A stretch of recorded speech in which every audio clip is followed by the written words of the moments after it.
বিশ্বকাপ স্কোয়াড ঘোষণার 2 দিন পেরিয়ে গেলেও এখনও চলছে বাংলাদেশের স্কোয়াড নিয়ে সমালোচনার ঝড়। অবশেষে জানা গেল ঠিক কী কারণে বিশ্বকাপ দলের সুযোগ পাননি মোহাম্মদ সাইফুদ্দিন। নির্বাচক, কোচ, অধিনায়ক নাকি উপর মহলের কেউ?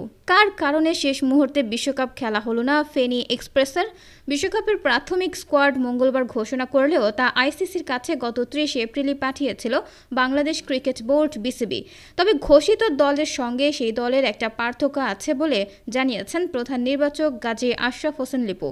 সেই তালিকায় pace bowling allrounder Mohammad Saifuddin থাকলেও গতকালকে ঘোষিত দলে তার জায়গায় আছেন তরুণ পেসার তানজিম সাকিব। গত বছর এশিয়া কাপে অভিষেক তানজিম হাসান সাকিবের। অনূর্ধ্ব-19 বিশ্বকাপ জয়ী এই তরুণ পেসারের টি-20 অভিষেকেও হয় গত বছর ডিসেম্বর নিউজিল্যান্ডের বিপক্ষে।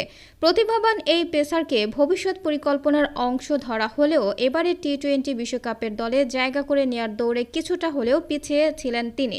বরং বিশ্বকাপ খেলতে যুক্তরাষ্ট্র ও ওয়েস্ট ইন্ডিজের বিমানে ওঠাটা মোহাম্মদ সাইফুদ্দিনের জন্য শুধু সময়ের ব্যাপার ছিল। এবারের বিপিএলে ফরচুন বরিশালকে শিরোপা জেতাতে দারুণ অবদান রাখেন তিনি, যার প্রেক্ষিতে ডাক পান জিম্বাবুয়ে সিরিজে। এমনকি বিশ্বকাপের প্রাথমিক দলেও ছিল তার নাম।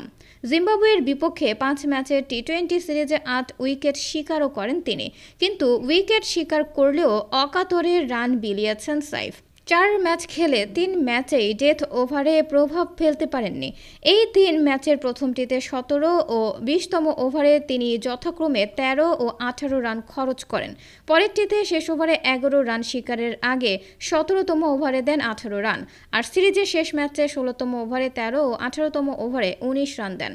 এরপর বিশ্বকাপ দল থেকে সাইফুদ্দিনের নাম কেটে তানজিম সাকিবকে জায়গা দেন নির্বাচকরা। প্রধান নির্বাচক গাজী আশরাফ হোসেন লিপু সাইফুদ্দিনকে বাদ দেওয়ার ব্যাখ্যা দিতে গিয়ে বলেছেন, আমরা চোট থেকে ফেরা সাইফুদ্দিনের পারফরমেন্স দেখতে চেয়েছিলাম, তার উপর অবশ্যই আমাদের আস্থা ছিল। তবে এই সিরিজে আমাদের আস্থার জায়গায় কিছুটা এগিয়ে তানজিম সাকিব, সে কারণে সাইফুদ্দিনকে রাখা হয়নি। বুধবার বিশ্বকাপ উপলক্ষে টাইগারদের আনুষ্ঠানিক ফটো সেশন শেষে গণমাধ্যমের মুখোমুখি হয় বাংলাদেশ দল। সেখানে দল নিয়ে প্রত্যাশা, বিশ্বকাপের দল নির্বাচন সহ নানা বিষয়ে প্রশ্নের জবাব দেন কোচ চন্ডিকা হাথুরুসিংহে ও অধিনায়ক নাজমুল হোসেন শান্ত।